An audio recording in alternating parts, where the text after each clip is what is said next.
Hello বন্ধুরা, Angel one যে app আছে, অ্যাপের যে সিকিউরিটি পিন লকটি আছে, সেই পিন লকটি কীভাবে চেঞ্জ করবে? মানে ফরগট করবে, অনেকেই ভুলে যায়। তো ফরগট করবে কীভাবে?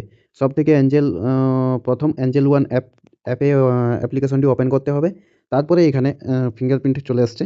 এখানে ফরগট লগিং পিন, এই যে লগিং পিন এখানে ক্লিক করতে হবে। তারপরে এখানে দুটো অপশন এসছে, একটা হচ্ছে ডেট অফ বার্থ দিয়ে, একটা হচ্ছে প্যান কার্ড দিয়ে ভেরিফিকেশনের জন্য। তো সবথেকে ইজি হবে ডেট অফ বার্থ দিয়ে। তো আ এখানে দিয়ে দিলাম। কেউ প্যান কার্ড দিয়েও চাইলে করতে পারে। তারপর এই যে নেক্সট এসছে, নেক্সট এ ক্লিক করতে হবে।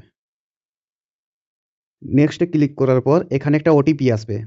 রেজিস্ট্রেশন মোবাইল নাম্বারের একটা ওটিপি আসবে। ওই ওটিপিটা দিয়ে এখানে অ্যা সাবমিট করে তারপর এখানে দেখো ক্রিয়েট 4 ডিজিট পিন। এখানে ইচ্ছেমতো 4 ডিজিট পিন এখানে দিয়ে নিতে হবে। এই যে দেখো পুরোপুরিভাবে হয়ে গেছে। এইভাবে অ্যাঞ্জেল ওয়ান যে সিকিউরিটি পিন আছে সেটি ফরগট করতে পারো।